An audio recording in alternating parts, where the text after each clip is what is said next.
Senador, ante todo, gracias por atender al llamado nuestro. La primera pregunta para usted. Muchos opinan que el régimen de Maduro manipuló al gobierno de Estados Unidos porque levantó varias sanciones a cambio de solo promesas. Sin embargo, la realidad ha dado la razón a quienes desconfiaban del llamado Acuerdo de Barbados. ¿Cómo califica usted la respuesta de Washington después que ratificaran la inhabilitación de María Corina Machado como candidata de la oposición? Yo creo que Biden y su administración cayó en la trampa que sabemos que iban a caer. Vamos a estar claros, Maduro dijo, bueno, usted me mandan a Alex Saab y nos levantan sanciones y yo voy a tener elecciones libres y vamos a aceptar los vuelos estos de deportación. Y ahora lo que Maduro ha hecho es premiado, Alex Saab es un criminal, una persona que este país pasó años tratando de extraditar hacia Estados Unidos por los crímenes que ha cometido. Ahora está en libertad, igual que los sobrinos de Maduro también, que son narcotraficantes condenados en la corte de este país, puestos en libertad.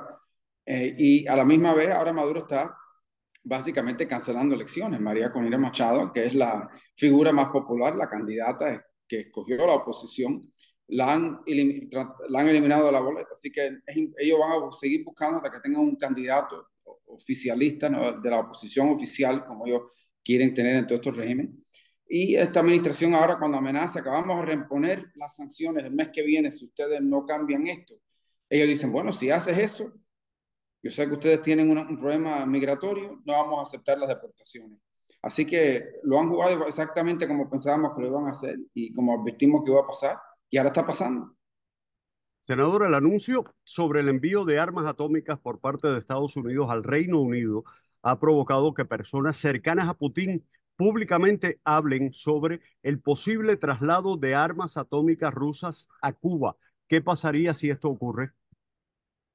Pero, primero, los Estados Unidos, Inglaterra tiene su propia capacidad nuclear. Eso no es un cambio ni va a haber ningún tipo de cambio en términos de la postura de NATO y la OTAN.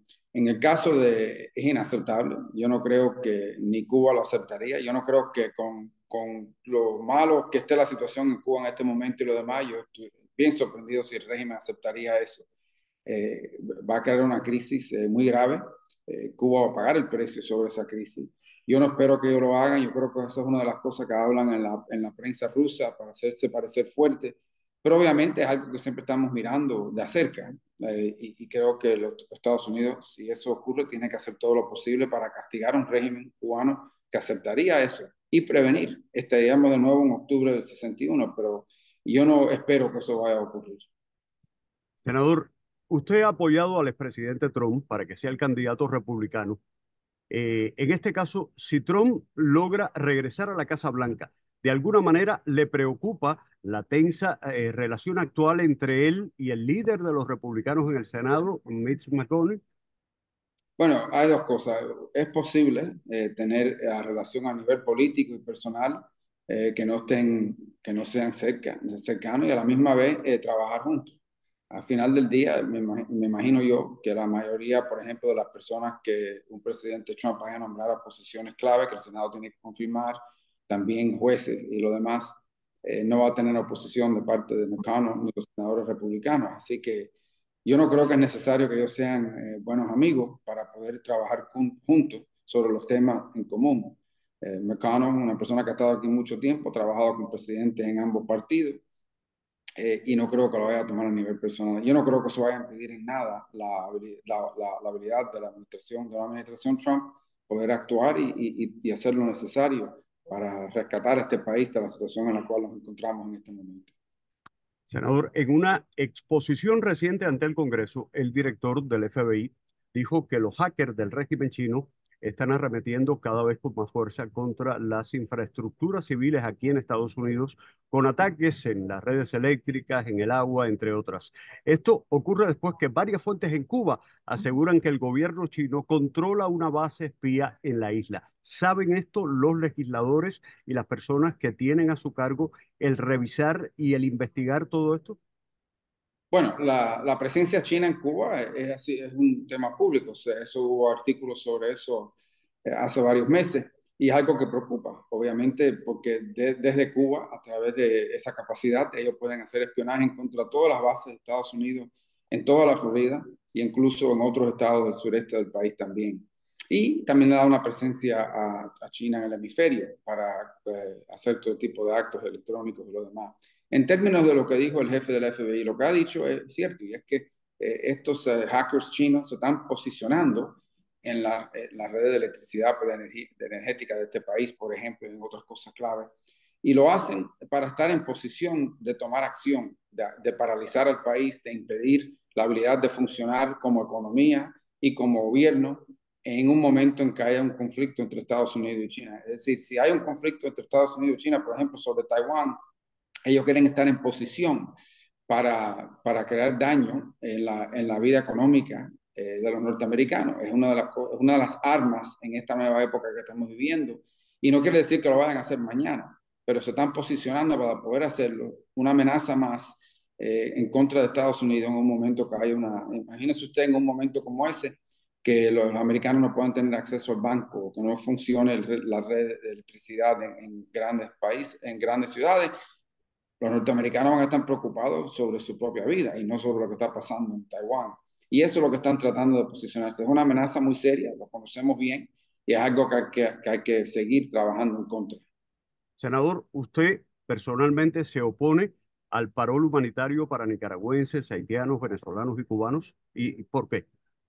Bueno, ese sistema ha sido abusado en este momento, es por la gran cantidad de personas que están viniendo. Aquí siempre hemos apoyado ayudar a los que ya han estado aquí, siempre hemos apoyado y entendemos que siempre va a existir un proceso, la cual puedan venir personas de Nicaragua, de Venezuela incluso y de Cuba. Lo que no podemos tener, lo que no puede pasar es 300.000 personas apareciéndose en la frontera de Estados Unidos y entrando al país, sea como sea. No podemos tener un incentivo para que personas lo hagan eso. Es que no es sostenible.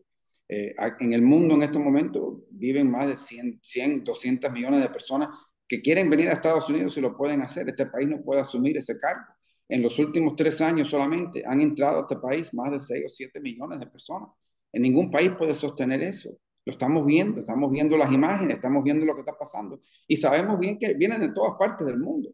No simplemente de América Latina, están viniendo de China, de India, de Rusia, de África. Aquí va a pasar algo en este país. Entre tantas personas viniendo, van a entrar personas que son, obviamente, sabemos que han entrado ya personas que están cometiendo delitos en este país. Lo vimos el otro día en Nueva York, cuando 6 o 7 migrantes de Venezuela, que son pandilleros, atacaron a un policía y fueron puestos en libertad. Uno de ellos ya tiene cargos en contra de él previo por asalto y por robar. Cuando uno toma una gran cantidad, 300.000 personas en un mes, entre eso van a haber maleantes, entre eso van a haber terroristas. Algo grave va a pasar dentro de este país y cosas graves ya están pasando. Esto no puede seguir, es que no puede seguir de esta manera y tenemos que cambiar completamente nuestro pensamiento en un momento de crisis. Esto es una crisis migratoria y no puede seguir. Usted se refirió a los cubanos que entran ansiosos y al año y un día regresan al mismo país desde donde supuestamente salieron huyendo y viajan hasta 10 veces al año a Cuba. Esto puede interpretarse, senador, como una sugerencia de que la ley de ajuste está obsoleta. No, esto se refiere a lo siguiente. Si uno entra como cubano y como haitiano también, es aceptado como refugiado. Y como refugiado recibe toda una serie de ayuda. Ayuda del gobierno. Ayuda que, en fin, a veces más de $1,000 al mes entre estampillas, Medicaid, toda una serie de cosas que incluso personas que han trabajado toda su vida aquí en Estados Unidos no reciben. Entonces, yo me pregunto, si uno es refugiado y está recibiendo beneficios por ser refugiado, ¿cómo puedes ser refugiado si al año y al día estás, o al año y 3 meses, estás viajando al lugar donde estabas huyendo? Si estás entrando aquí al país y estoy diciendo, yo soy refugiado aquí porque tengo miedo, pero al año estás viajando a ese país, no una vez, varias veces. Yo creo que eso es una cosa que no tiene sentido. Así que lo que yo pienso siempre es que si uno hace eso, tenemos que estudiar bien cómo es este estatus de refugiado por el dinero que se le está dando a las personas cuando vienen. Y entonces al año si uno está viajando a ese país al año, no eres refugiado. Y eso es lo que yo creo, eso es lo que yo estoy hablando de los beneficios que están recibiendo personas que después quieren viajar hacia allá. Yo creo que es algo que no tiene sentido y no tiene lógica. Y hay muchas personas que yo conozco que han trabajado toda su vida en este país, que vinieron a Cuba y que dicen, estas personas están recibiendo más de lo que yo recibo en mi retiro de Social Security. Y yo trabajé 40 años en este país. Eso hay que decirlo.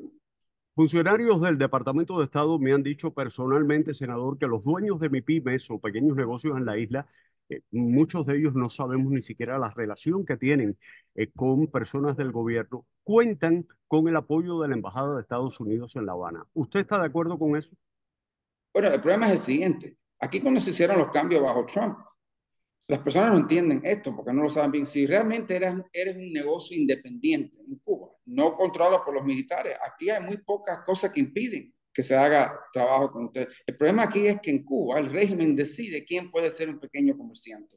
Todas las grandes industrias de Cuba, telecomunicación, turismo, lo que sea, todo es controlado por compañías militares. Y lo que siguen haciendo es cambiando el nombre de las compañías para evadir sanciones.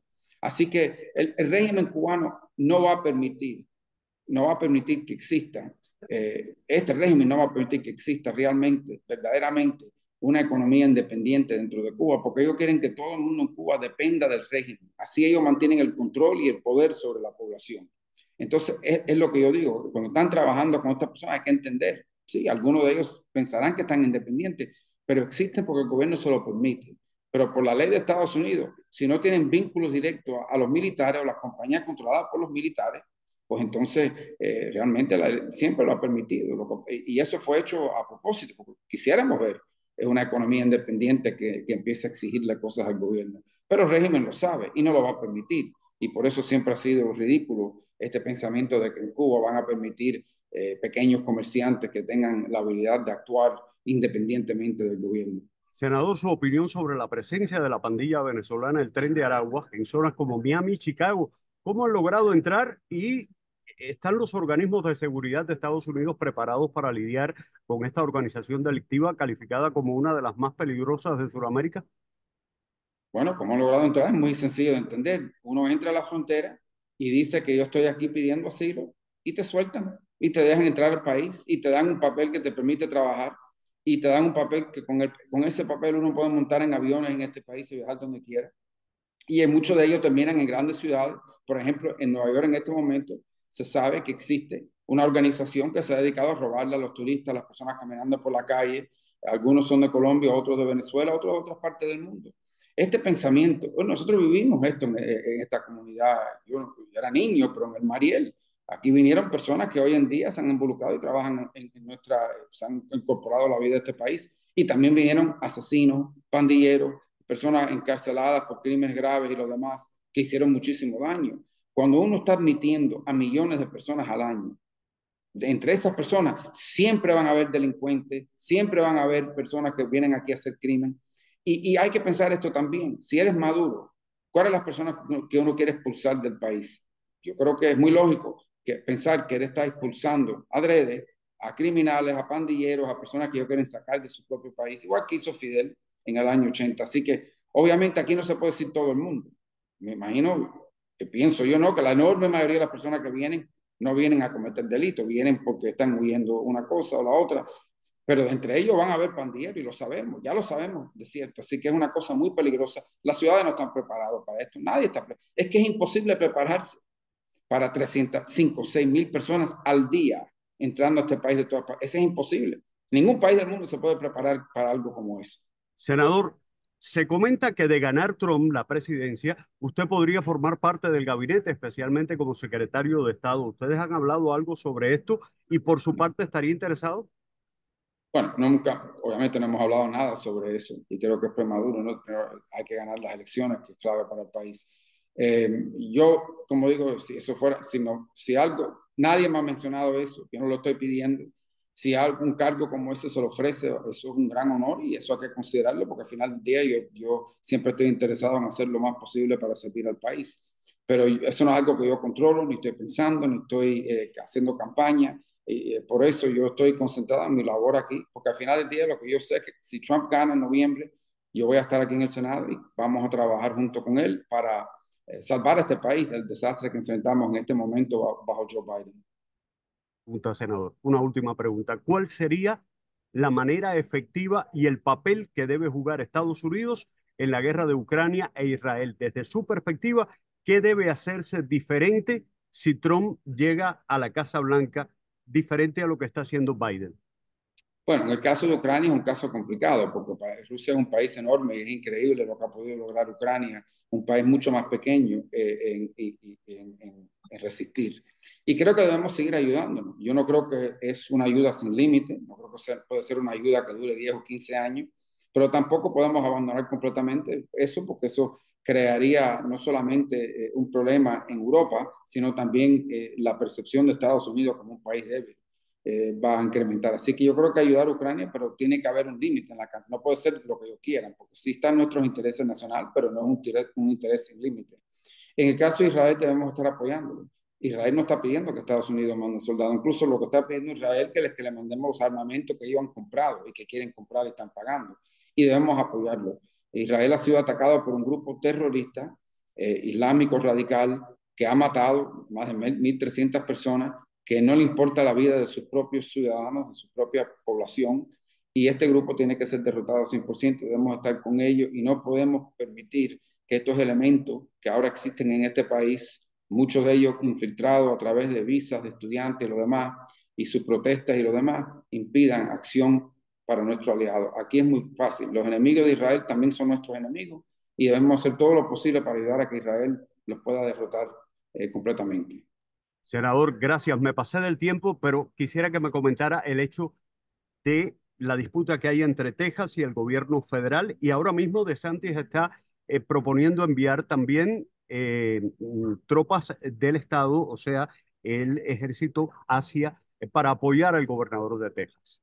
Bueno, el tema de Texas es un tema complejo porque tiene, sí, mira, la responsabilidad de la migración le corresponde al gobierno federal. Pero ¿qué hace un Estado? ¿Qué están supuestos a hacer estas personas electas cuando están entrando personas por un parque, pero caminando por un parque que ya impactando a esas comunidades directamente? ¿Qué está supuesto a ser un gobernador, un gobierno que tiene la obligación, ellos también tienen la obligación de proteger a sus ciudadanos de lo que está ocurriendo?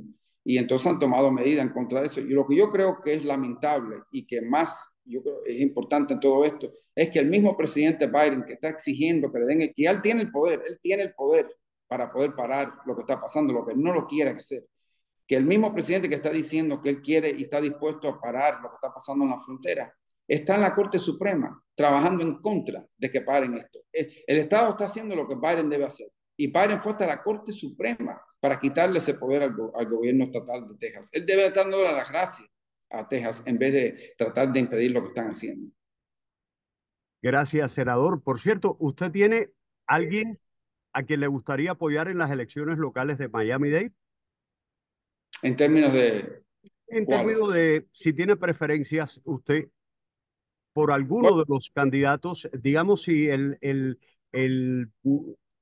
Carlos Jiménez, el congresista se decide a presentarse, ¿tendría usted algún tipo de preferencia en votar bueno, por yo no, mira, otros? eventualmente tengo que tener preferencia porque yo voto en el condado de Miami-Dade y yo voy a votar así, pero yo todavía eso no lo he estudiado, todavía no se conoce quién está aspirando y lo demás. Como ciudadano del condado siempre tengo preocupaciones sobre lo que está pasando en el condado y a nivel local. Yo le digo a las personas que el gobierno local tiene mucho más impacto sobre su vida que el gobierno federal puede tener a diario, pero en este momento yo todavía no me he involucrado ni realmente me he puesto a pensar sobre ese tema. Pero como votante tendré que llegar a ese momento, ¿no? Y como todos nosotros, pero todavía queda tiempo para eso. Gracias, senador. Un abrazo fuerte y gracias por la entrevista. Muchas gracias. Muy amable.